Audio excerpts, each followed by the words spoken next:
करौली में मदन मोहन जी के मंदिर में झाड़ू का काम करते थे। उनका नाम था काले खां। क्या नाम था? काले खां। काले खां बड़े प्रसिद्ध हैं, मैंने उनका चरित्र पढ़ा भी है, श्री काले खां जी का। काले खां जी के नाम से आज भी मदन मोहन जी की आरती होती है, तो ऐसा होता ही नहीं कि काले खां को प्रणाम नहीं कर दो। देखो कितनी बड़ी बात, हमारे हिंदुओं के इष्ट ठाकुर जी हैं और उनकी आरती होती है, तो आरती में एक विजातीय व्यक्ति का स्मरण किया जाता है, तब आरती संपन्न होती है। श्री मदन मोहन लाल जी तो काले खां जो थे वो झाड़ू का काम करते थे मंदिर में। अपना घर चलाने के लिए उन्होंने ये कार्य स्वीकार किया। काले खां एक विजातीय व्यक्ति, हिंदू भी नहीं था, केवल अपने घर को चलाने के लिए झाड़ू का काम करता था मंदिर के पास। इसी बहाने उसको कभी कभी मदन मोहन जी दिख जाते थे। अब देखते देखते झाड़ू लगाते लगाते अब उसकी आदत में आ गया कि अब वो बिना श्याम सुंदर को देखे रह नहीं पाता। रोज मंदिर में जाता, झाड़ू लगाता और पीछे सीढ़ियों पे ही खड़ा हो जाता। अंदर तो जाने की उसको अनुमति नहीं थी, तो वहीं से भीड़ जब इधर उधर होती थी तो बीच में से थोड़ी सी झांकी श्री मदन मोहन जी की उसको दिख जाती थी। मानो उसको ऐसा लगता था उसका हृदय परम शीतल हो गया हो, परम आनंदित हो गया हो। धीरे धीरे भक्ति प्रस्फुटित होने लगी हृदय में। अब तो ये स्थिति हो गई कि मंगला में पहुंच जाता और शयन करा के ही घर आता था वापस। और इससे परिणाम ये हुआ कि पत्नी जो थी काले खां की वो बड़ी बरसती थी। परिवार के लोग उसको काफिर बोलते थे। बोले बताओ, जन्मा हमारे कुल में, कभी खुदा को तो याद करता नहीं, वहां पत्थर पूजने चला जाता है, इस प्रकार की बातें बोलते। लेकिन उसको किसी से कोई फर्क नहीं पड़ता। वो तो और आनंदित हो गया जब उसकी पत्नी उसके बिल्कुल विपरीत होती चली गई, तो वो तो और खुश हो गया। बोले बढ़िया है, जो बीच में दोपहर में भोजन करने घर जाता था अब उसका भी मन नहीं करता मेरा। क्यों? चिक चिक करेगी, लड़ेगी मुझसे, इससे बढ़िया मंदिर में पड़े रहो। तो काले खां को तो और अच्छा लगता। पत्नी बेचारी ऐसी विमुख हो गई कि अब तो वो पूरा दिन ही मंदिर में ही निकालता। लेकिन काले खां की व्यवहार धर्म में एक पीड़ा थी कि उनको कोई संतान नहीं थी। घर परिवार के लोग सब उसको बहुत डांटते थे। बोले अरे तू खुदा को भजा कर, वो तुझको संतान देंगे, वो तेरे को बेटा देंगे, तू किसको भजने चला जाता है? खुदा को पुकारता ही नहीं है, इसीलिए तो तेरे बालक नहीं हो रहा। अब तो रोज की इतनी चिकचिक हो गई कि काले खां एक दिन मंदिर गया, मदन मोहन जी का श्रृंगार दर्शन कर रहा था।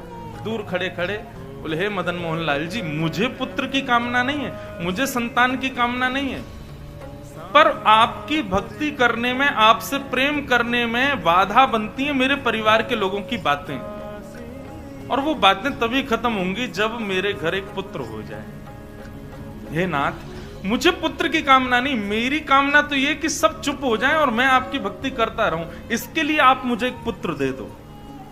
और कृपा ऐसी हुई कि कहां परिवार के लोगों ने जब ज्यादा बोलना प्रारंभ किया, तभी खबर आई कि काले खां की पत्नी जो है वो गर्भवती। पहले तो आधे लोगों के मुंह बंद हो गए।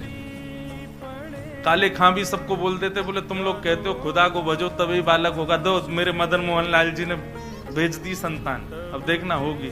फिर ये हुई कि अब बेटी हुई तो समझेंगे कि इसके ठाकुर जी ने दी, बेटा हुआ तो समझेंगे हमारे खुदा ने दिया। बोले ऐसा नहीं,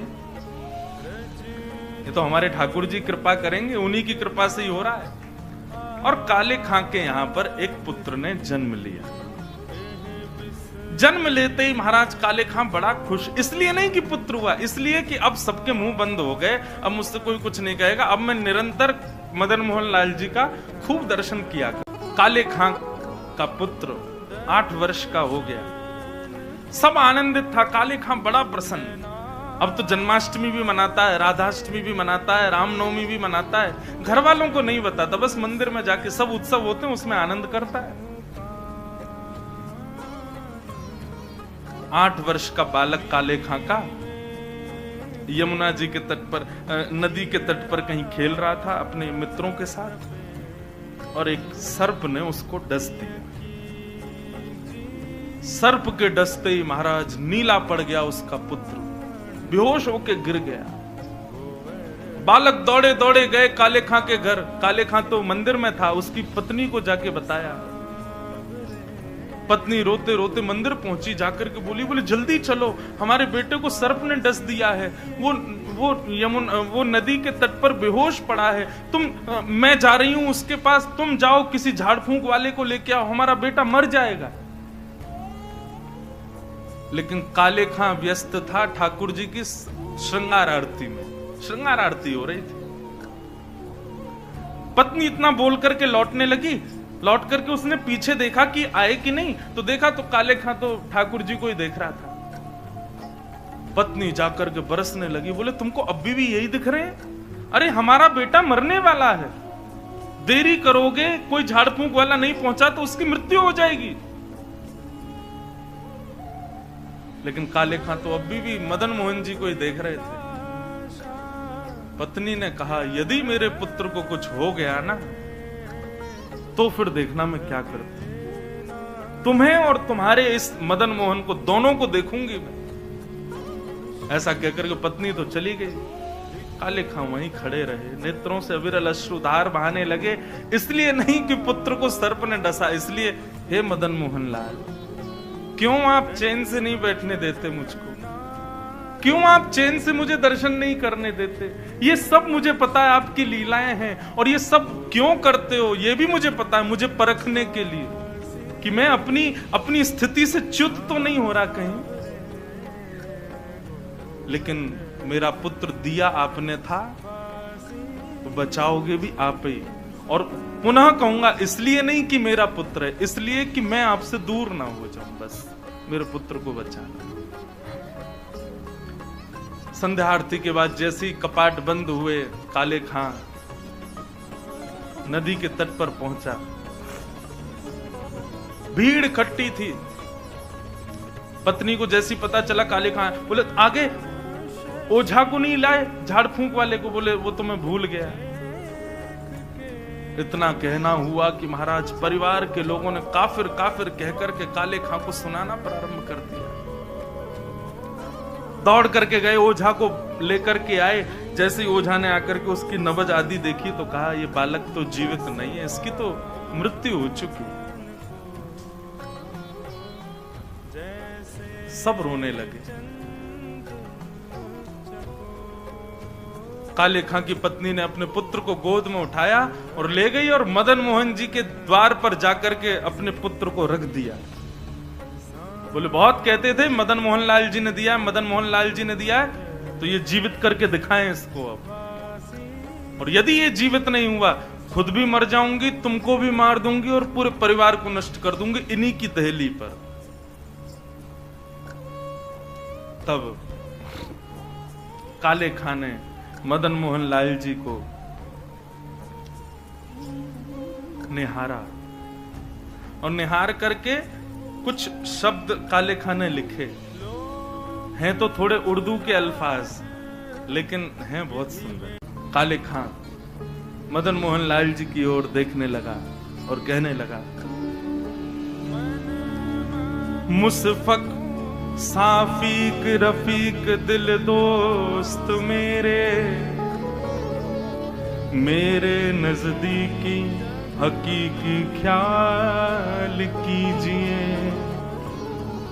मेहरबान कदरदान आला तू जहान बीच, मुझसे गरीबों का गुनाह माफ कीजिए। काले बेकरार खड़ा तेरे दरबार पे, नंद के कुमार जरा गौर अब कीजिए। हिंदुओं के नाथ तो हमारा कुछ दावा नहीं, जगत के हो नाथ तो हमारी सुध लीजिए। हे मदन मोहन लाल, एक द्वार पर खड़ा है तुम्हारा, यदि तुम हिंदुओं के नाथ हो तो हम वापस चले जाएंगे, कोई कृपा मत करना। पर मैंने सुना है लोग आपको जगन्नाथ बुलाते हैं। जगत के हो नाथ, जगत के हो नाथ तो हमारी सुध लीजिए। बस ये बात कहनी हुई, नेत्रों से अविरल अश्रुधार बहने लगे काले खां के, और देखते ही देखते जैसे अश्रुधार का एक बिंदु नीचे पड़े हुए काला पड़ गया था पुत्र विष के कारण, जैसे एक बिंदु जाकर के उस पुत्र के मुखमंडल पर पड़ी, पड़ते ही उसका जो काला वर्ण हो चुका था वो श्वेत होने लगा और धीरे धीरे पुत्र ने आंख खोलनी प्रारंभ करी, उठ करके बैठ गया, देखने लगा, जल पी करके बोला अब्बा अम्मी, जो उसके माता पिता थे उनको उन्हीं शब्द में पुकारा। बोले कि वो कहाँ गया? बोले कौन?